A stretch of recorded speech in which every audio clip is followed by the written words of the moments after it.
Bismillahirrahmanirrahim. Assalamualaikum warahmatullahi wabarakatuh. Selamat berjumpa kembali di mata kuliah Ekonomi dan Keuangan Syariah. Hari ini kita masuk ke minggu 13 yang membahas mengenai industri bisnis Islam.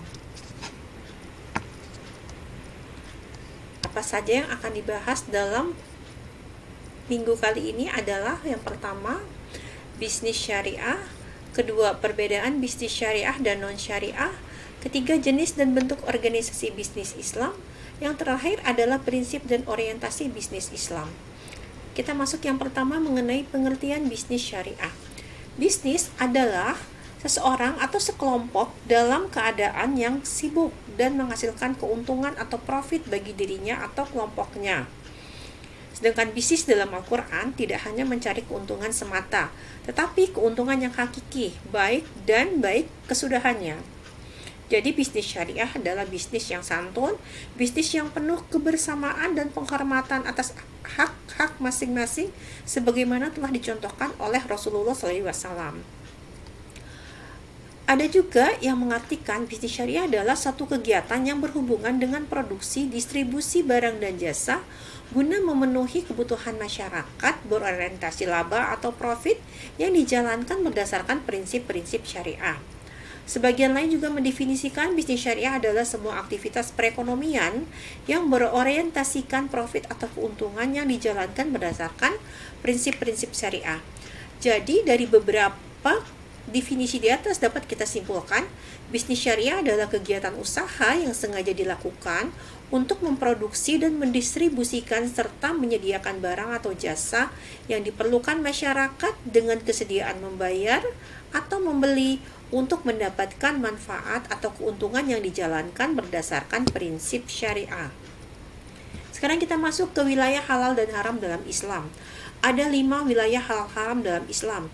Yang pertama adalah fardu. Fardu adalah tindakan yang bersifat wajib dilakukan. Meninggalkannya adalah dosa. Seperti sholat 5 waktu, zakat, puasa bulan Ramadan, dan lain-lain. Kedua adalah mustahab. Mustahab adalah tindakan yang tidak bersifat wajib namun dianjurkan untuk melakukannya.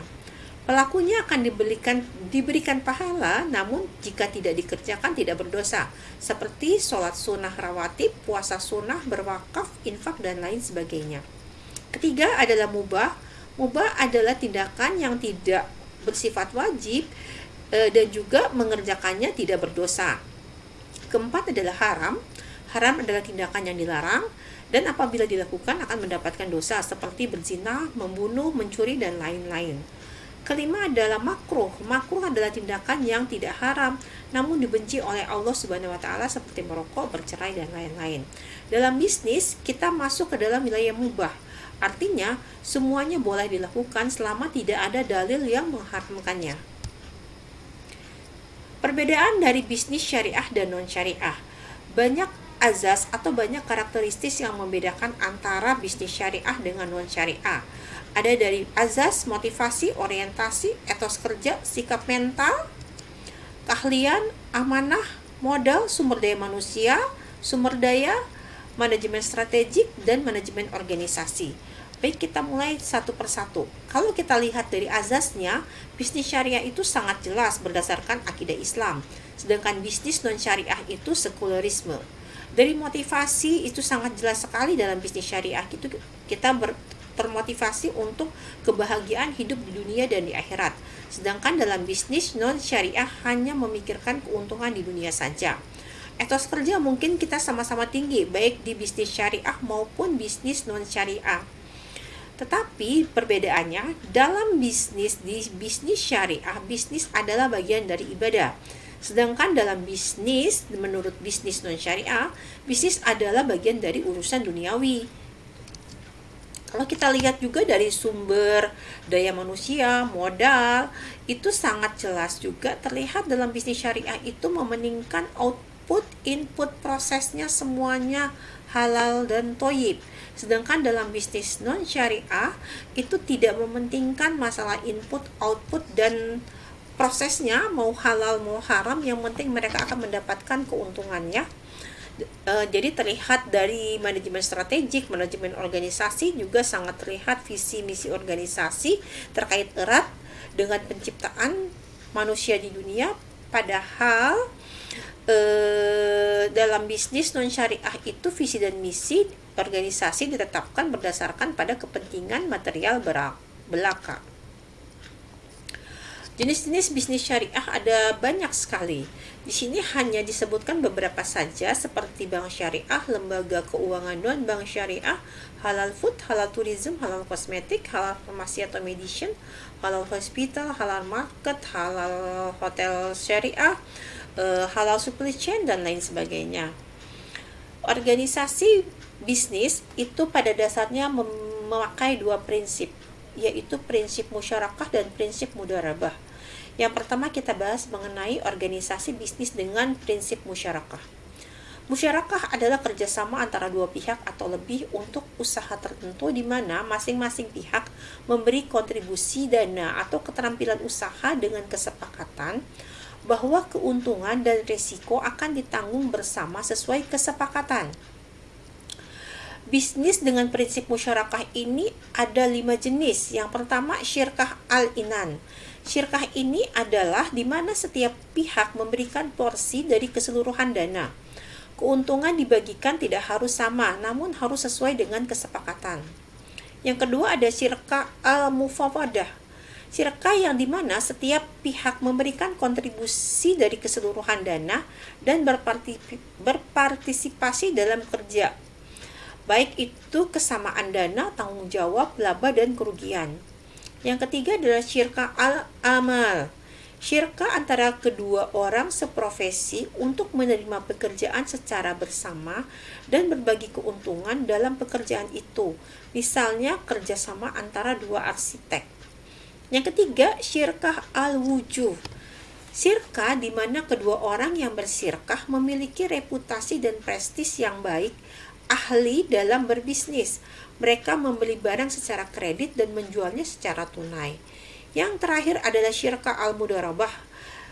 Ini adalah syirkah di mana terdapat pihak yang menyediakan modal dan ada pula pihak yang menyediakan keterampilan kerja. Jadi sebetulnya bentuk aplikasi dari syirkah dalam organisasi bisnis adalah dalam bentuk pembiayaan proyek dan juga pembiayaan modal ventura atau modal investasi. Sekarang kita lanjut melihat apa itu organisasi bisnis dengan prinsip mudharabah. Mudharabah adalah salah satu bentuk syirkah di mana salah seorang menjadi pemilik modal sedangkan lainnya menjadi mudharib yang mengelola modal. Pemilik modal menyerahkan sejumlah uang kepada pengusaha untuk dijalankan dalam suatu usaha dagang dengan keuntungan menjadi bersama atau menjadi milik bersama antara keduanya. Apa saja yang termasuk dalam prinsip-prinsip bisnis dalam Islam? Yang pertama adalah perdagangan harus didasarkan pada prinsip saling rela, tidak saling menzolimi. Kedua, menegakkan prinsip keadilan dalam hal takaran, timbangan ukuran mata uang, dan pembagian keuntungan. Ketiga, prinsip melarang riba, spekulasi, gorol, tadlis, dan maisir. Keempat, memiliki jiwa kasih sayang, tolong-menolong, dan persaudaraan. Kelima, tidak melakukan investasi pada bisnis yang diharamkan agama, usaha merusak mental dan masyarakat. Keenam, kaidah yang diperdagangkan memenuhi kaidah halal dan thayyib. Ketujuh, perdagangan tidak boleh menjadikan manusia lalai dalam beribadah termasuk berzakat. Kedelapan, dalam perdagangan baik secara cash maupun kredit hendaklah selalu dicatat. Orientasi dalam bisnis Islam. Terakhir ini kita akan bahas mengenai orientasi dalam bisnis Islam. Ada 4 orientasi bisnis dalam Islam. Yang pertama adalah target. Dalam bisnis kita harus jelas target apa yang akan kita capai. Sebagai seorang muslim yang baik, targetnya adalah kita mendapatkan keuntungan dan kebahagiaan hidup di akhirat juga. Jadi targetnya dunia dan akhirat. Keuntungan yang kita peroleh tidak selalu menghalalkan segala cara, tapi kita harus melihat akibatnya apa jika kita menggunakan hal-hal yang dilarang atau tidak sesuai dengan prinsip-prinsip agama. Kedua adalah pertumbuhan. Bisnis kita harus tumbuh. Jika bisnis dalam 3 tahun tidak mengalami pertumbuhan, sebaiknya kita meninggalkan bisnis tersebut dan kita akan ganti ke bisnis yang lain. Kenapa? Dalam Islam itu ada prinsip hari ini harus lebih baik dari kemarin, esok lebih baik dari hari ini lebih baik dari kemarin. Kenapa? Karena jika jelek atau sama kita rugi, dan jika lebih jelek dari kemarin kita termasuk orang yang celaka. Selanjutnya yang ketiga adalah keberlangsungan. Keberlangsungan ini kita masuk dalam istiqomah. Kita harus terus berusaha, tidak boleh menyerah, tidak boleh bosan, tidak boleh patah arang, walaupun apapun yang menimpa kita. Seperti dalam kondisi COVID seperti ini, banyak halal dan aral yang terjadi, tapi kita tidak boleh patah semangat, tetap maju terus, pantang mundur. Terakhir adalah keberkahan. Keberkahan adalah sumber atau yang sangat membedakan antara bisnis syariah dengan non syariah. Di mana dalam bisnis Islam atau bisnis syariah ini keberkahanlah yang kita cari, karena tidak ada gunanya semua yang kita lakukan jika tidak mendapatkan berkah dari Allah Subhanahu wa taala. Untuk itulah dalam berbisnis segala sesuatunya harus tetap kita panjatkan, usaha kita, niatnya kita luruskan agar semuanya mendapat pahala di sisi Allah Subhanahu wa taala. Bagaimana kita dapat berkah jika dari awalnya, jika inputnya itu tidak memperdulikan halal dan haram? Bagaimana akan mendapatkan berkah jika prosesnya kita sikut sana sikut sini? Bagaimana kita akan mendapatkan berkah jika outputnya tidak kita berikan hak-hak orang lain atau zakat dari hasil pendapatan yang kita dapatkan? Untuk itulah, agar mendapatkan keberkahan dari bisnis yang kita lakukan, kita harus sangat memperhatikan prinsip-prinsip yang tadi telah disebutkan dalam bahasan sebelumnya. Apapun yang kita lakukan pada intinya tidak boleh bertentangan dengan Al-Quran dan hadis.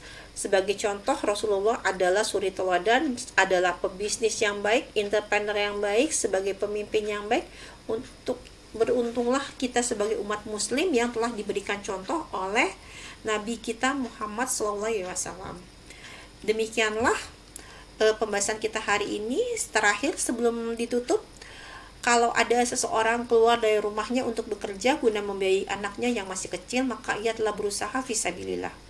Kalaulah ia bekerja untuk dirinya sendiri agar dia tidak sampai meminta-minta kepada orang lain, itu pun fisabilillah. Tetapi apabila dia bekerja untuk pamer atau untuk bermegah-megahan, maka itu adalah fi syabi syaitan, atau karena mengikuti jalan syaitan. Lebih kurangnya saya mohon maaf. Assalamualaikum warahmatullahi wabarakatuh.